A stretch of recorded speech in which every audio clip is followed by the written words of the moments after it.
The first thing we have to do is define concepts and terms. This is a step that gets neglected a great deal. If you go and say, let's stick with job profitability for the moment. What would you define as indirect costs? Give me an example of an indirect cost on a job. Anybody want to throw something out? Salaried person overhead. The salaried overhead person. Okay, that would be one.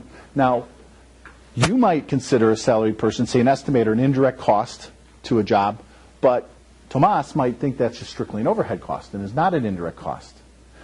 And actually, that can occur even within a organization. So if I have more than one estimator, and I run into this a great deal, one estimator might take and say, okay, I'm going to put in an allowance for small tools. I'm going to put in a 3% allowance for small tools on every job I have. So that becomes a direct cost. And another estimator might say, I'm not going to put in an allowance for 3% on a job because I have all that stuff in the shop. When we buy it out as an expense. It's overhead. So now you have two estimators providing estimates, and you're going to have two different gross margins, right? And the variance is going to be by 3%.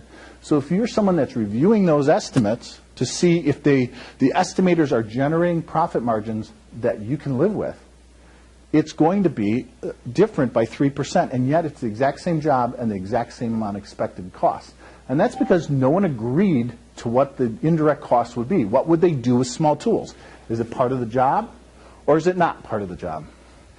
So the first thing we're going to do is define our concepts and terms very carefully with respect to this analysis. The next thing we're going to do is agree on some sort of method to organize the data. So we don't want 5 different people having 5 different spreadsheets organizing it 5 different ways. We want one that we can have everybody get what they need out of it as much as possible to simplify the process and keep it more consistent. Then, once we've defined our terms, we've organized, we've agreed to how to organize it, then we're going to look at analyzing it and determining what kind of insight we can get from the information. Let's begin by defining our terms. We're going to look at terms that you're all familiar with. So for purposes of our analysis, income is going to be all the billing received for services or construction services. If I bill the customer, that's my income. Freight, everything. I'm not excluding anything in that process. Then I'm going to define my direct expenses, any expenses directly related to a job. We all know about material, labor, equipment, subcontract, other things. And it would be up to you to provide that information or analyze that relative to your jobs and the type of work you do. Indirect construction costs. Again, this is going to be related to the jobs, but it's really hard to assign it to a specific job. So small tools like we talked about. Superintendents is obviously one of the things that gets talked about a lot. We have some clients that will actually make a superintendent write down their time at every single job they go to, and they charge that superintendent's time to each job. Another way to approach that is say, you know what, I'm not going to make my superintendent write down 15-minute increments for everybody they talk to.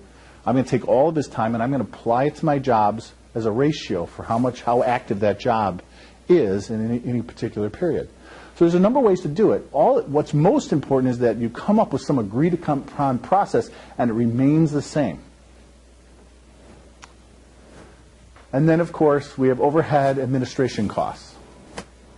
So that, again, will be dependent upon what the definition is in our office. We're going to call it sales, estimating, office, and officer salaries.